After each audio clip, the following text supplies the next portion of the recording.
दोस्तों नमस्कार, मैं हूं नारायण सिंह चारण। आप सभी का स्वागत है हमारे यूट्यूब चैनल पर। दोस्तों, हम बात कर रहे हैं हमारे गौरव की, और उस गौरव की श्रृंखला में आज हम पहुंचे हैं राव चुंडा तक। आज हम बात करेंगे महाराणा लाखा के समय हुई घटनाएं की। एक घटना जो हमने पूर्व में भी बात की है, जिसमें कुंभाहाड़ा किस प्रकार से वीरता से लड़ते हुए वीर गति को प्राप्त होता है एक नकली किले को बचाने के लिए। आज हम बात करेंगे महाराणा लाखा के समय घटित एक और घटना की जो इतिहास में प्रसिद्ध हो गई। महाराणा लाखा का पुत्र था युवराज चुंडा, जो लाखा जी का राजकाज जो था वो देखा करते थे, क्योंकि राणा लाखा जो थे वो बूढ़े हो गए थे।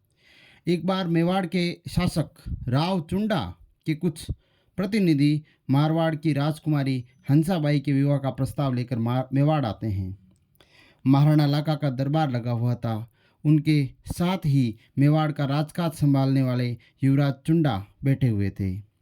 दरबार में सभी मंत्री और जो भी महत्वपूर्ण लोग थे वो सभी बैठे हुए थे और दरबार की शोभा बढ़ा रहे थे।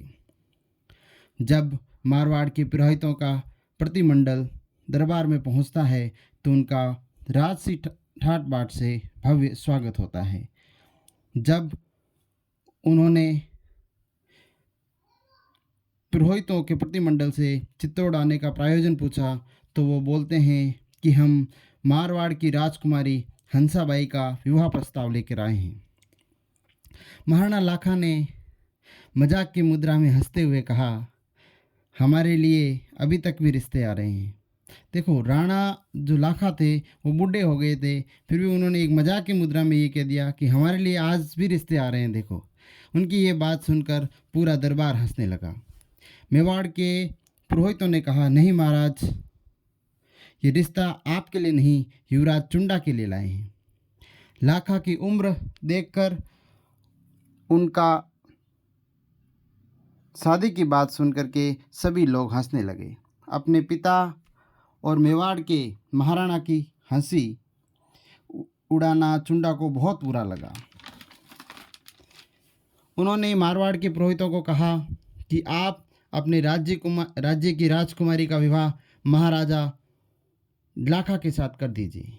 मारवाड़ के पुरोहितों ने कहा कि हम चाहते हैं कि हमारी राजकुमारी का पुत्र मेवाड़ का राजा बने, और चूंकि आप राणा लाखा जी के बड़े पुत्र हैं, इसीलिए इस पद पर आपका अधिकार होगा।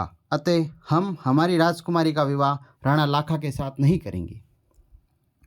तब चुंडा ने एक प्रतिज्ञा की कि जब तक मैं जिंदा हूँ, राणा लाखा तथा राजकुमारी हंसाबाई का होने वाला पुत्र ही मेवाड़ का शासक बनेगा। तो उन्होंने प्रतिज्ञा करते हुए कहा, मैं युवराज चुंडा ये प्रतिज्ञा करता हूँ कि मैं मेवाड़ का शासक नहीं बनूंगा। महाभारत काल की एक ऐसी घटना थी जिसमें गंगापुत्र देवव्रत द्वारा ये प्रतिज्ञा की गई, और ऐसा ही कुछ हुआ हमारे यहाँ पर मेवाड़ के अंदर। और इस प्रकार से चुंडा इतिहास में मेवाड़ के भीष्म पितामह के नाम से प्रसिद्ध हुए। राणा चुंडा और हंसाबाई का विवाह हुआ। उनका पुत्र मोकल मेवाड़ के अगले शासक बने, जिनका राज तिलक चुंडा ने स्वयं अपने अंगूठे को चीरकर रक्त की बूंद से किया। तब एक उक्ति जो थी वो काफ़ी प्रसिद्ध हो गई कि लाखा स्वर्ग सिधारता मोकल बांधी पाग, लाखा स्वर्ग सिधारता मोकल बांधी पाग, चित्रकूट रक्षा कारण चुंडा बांधी खाग। अर्थात लाखा के स्वर्ग सिधारते ही मोकल ने पाग बांध ली, अर्थात राज्य सिंहासन ग्रहण किया। चित्रकूट रक्षा कारण यानी चित्रकूट की रक्षा के लिए, चित्रकूट बोला जाता है अपने जो किला है चित्तौड़ का उसको, तो उसकी रक्षा के लिए चुंडे ने अपनी खाग यानी तलवार को बांध लिया। यानी कि अब ये बात हो गई कि चुंडा जो होगा वो सेना को संभालेगा और मोकल राज्य संभालेगा। राणा मोकल का राज तिलक उनकी छोटी सी उम्र में हो गया था, तो चुंडा ही मेवाड़ का राजकाज देखने लगे।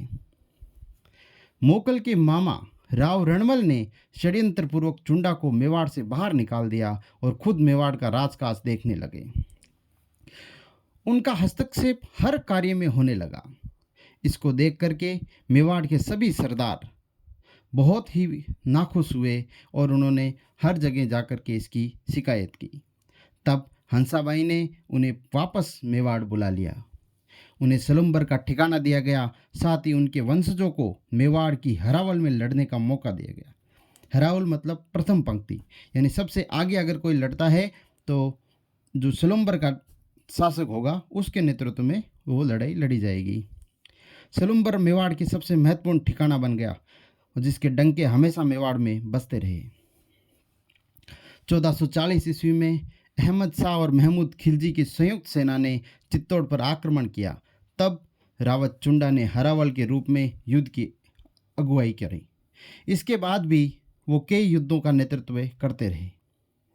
मोकल के बाद महाराणा कुंभा मेवाड़ के शासक बने और उनके साथ भी राव चुंडा जी हमेशा जुड़े रहे।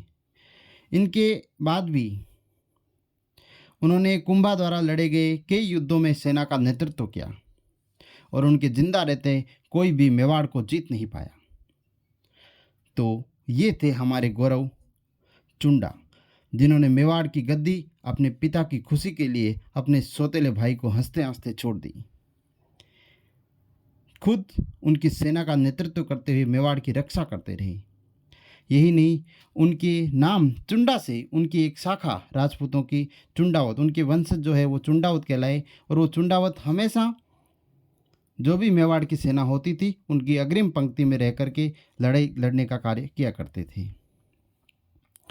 तो आज हमने बात की हमारे गौरव चुंडा की, जो भीष्म बन करके भीष्म प्रतिज्ञा कर करके मेवाड़ के इतिहास में हमेशा के लिए अमर हो गए।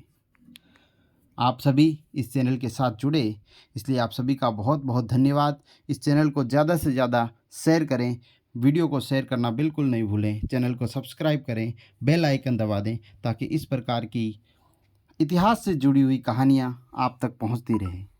इस बीच आप सभी हमसे जुड़े, आपका बहुत बहुत धन्यवाद।